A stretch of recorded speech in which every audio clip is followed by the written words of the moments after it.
Hello and welcome back to the Cupcake Jemma channel with me, Gemma, and I'm here at the Crumbs and Doily shop in Soho, and we are about to launch a really fit new cookie. I went into the kitchen the other day to do a little photo shoot, and Nikki had been busy developing this recipe, and I was like, what's that in that box there? She's like, oh, you know, just the birthday 2.0. I was like, what is a birthday 2.0? I'm imagining you're asking that very question. Imagine our birthday cookie, which is a delicious vanilla-y delight covered in sprinkles, but chocolatify it and kind of almost make it even better. So this is going to be a rich, dark, chocolatey cookie. It's actually almost more like brownie when you eat it. So good. Colourful sprinkles, packed with chocolate and rolled in sprinkles. Like, what's not to love? And I would like to celebrate my birthday with one of these, and I'm sure you would too. So I'm going to give you the recipe. We're going to be launching these this week, so they'll be available in the shop to buy, and also you'll be able to order them from the Crumbs and Doily's website too, so make sure you check that out if you're around these parts.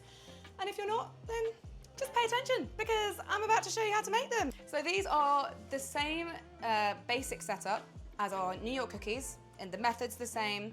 The ingredient ratios are ever so slightly different from cookie to cookie, but you know the drill by this point. We have so many recipes on the channel, which you must also check out if you like a cookie. I'll bring this beast closer to me. Oh, it's a wobbly one, but we'll make it work. First thing I'm going to do is I'm actually just going to crack my eggs just so that they are done and I don't have to worry about it, because with these recipes, the least amount of rummaging around with the batter or the dough, if you like. The recipe itself has 2 whole eggs and 1 egg yolk. Let's crack these. Oh, we could just do that if you like. Just put the whole egg in. Not what I meant by whole egg, everybody. Put an extra yolk in just for a bit extra richness, but also it does help with the kind of fudgy texture of this cookie. Plop. So they're ready. I'm going to just whisk them a little bit with my tiny little whisk, because again, I don't want to overwork the dough mixture once all the ingredients are in. Nikki has very kindly mixed all my dry ingredients as well, which I'll go through when the time is right. But for now, I'm just going to get the butter and sugar mixing. So 230 grams of super duper cold, unsalted, chopped butter. Get it in there. Go on, get out. And then I have 160 grams of light soft brown sugar and 160 grams of caster sugar, and they go in as well. Just on a low speed, you want to get that moving. And what you're trying to do at this point is just to break up the butter. You're not trying to cream it or anything like that. You're not even trying to like completely combine the butter and the sugar. You just want to break up those chunks of butter into slightly less chunky nuggets. Okay, so we've still got some big old chunks of butter in there. It's not creaming, it's just doing its thing. And now we can go in with our addition. So this is only gonna have, I'm gonna turn it off just for a moment. We're only gonna have chocolate chips in it, but we've got all 3. We've got the trifecta of chocolate. So white, dark, and milk. 120 grams of each of those in there. Pop those in. And again, just on a slow speed, just mix those together so that they start breaking up the butter a little bit more as well. Whee! Right, now it's time for the dry ingredients, as mentioned previously. So we've got 300 grams of plain flour, 130 grams of self-raising flour, we've got 2 teaspoons of baking powder, and also 1 teaspoon of sea salt. Now, Nikki and I were just trying to remember why some recipes have all plain flour and some recipes have a little mixture of plain flour and self-raising flour. We just sort of cast our minds back in the day when all of the New York cookies were being developed. Some ratios, and certainly ones with cocoa powder in, for example. Oh, I forgot to mention the cocoa powder. 70 grams of black cocoa powder is what we've used, but if you can't get hold of that, just regular cocoa powder will do. With some cookies that have cocoa powder in don't spread as well, we found that a little bit of extra self-raising flour, which of course has its own raising agent in there as well, just goes some way to help them spread just the right amount. And with this mix, we're going to do this again slowly, and we're going to only mix it enough that a sandy consistency is arrived at. I know. It's like ash from a fireplace, but it's so much more delicious than that.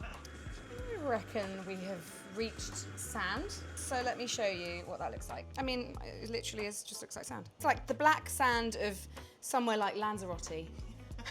Let's kind of focus in on it. You can imagine that you're on holiday in Lanzarote. Unfortunately, we're not. I mean, not that I don't love this shop. I do. But obviously, I would also love to go away. We're going to put our eggs in. Going to have that mixing round as well. And the mixing of the eggs is just enough to start it clumping together. We don't want it to like go smooth or aerated or anything like that. We just want it to come together. Oh, that's a mega clump. Oh yeah, no, we're good, we're good.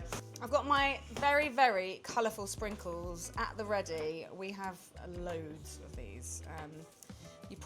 You regular folk probably only need about, I don't know, like 80 grams max of sprinkles. As usual, dump all your, wow, you really shot out. Dump all your dough onto the counter. You don't have to do this, I just find it's more satisfying to work with when it's like just in a heap on the table. We're gonna make these 100 grams. We normally do 125 for these cookies, but actually these spread really nicely and quite sort of hefty because they've got all that chocolate in. So we're gonna go with 100 grams on these ones, which is great news for you because it means you can get maybe one extra cookie out. You can get more than one. All right, clever clogs. I didn't do the maths. So that randomly was 102, which I'm gonna let myself off the 2 grams because life is too short to worry about that. And we don't roll, we clunk. So we are just gonna give it a couple of squeezes just to get it into a rough ball shape. But of course, we're also gonna roll these in those delicious sprinkles. So let's do it. Ooh, that was very satisfying.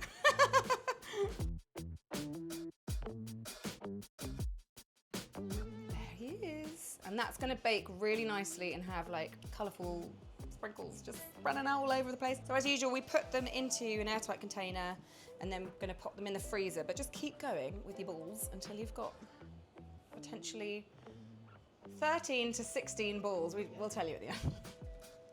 Yes.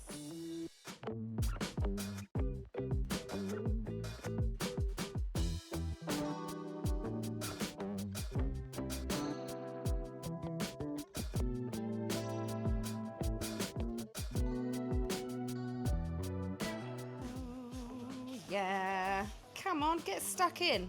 As per usual, these need to be frozen for at least 4 hours, preferably overnight. I'm gonna go and put these in the freezer now and pretend like I'm gonna bake these, but actually Nikki prepared some earlier, so just do a screen wipe, Nikki.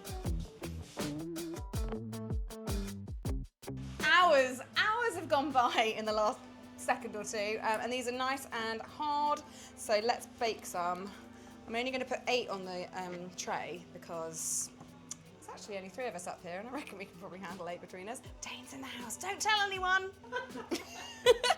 Right, make sure you allow a little bit of space for spreadage and get them in your oven at 190 degrees for 16 minutes. See you soon.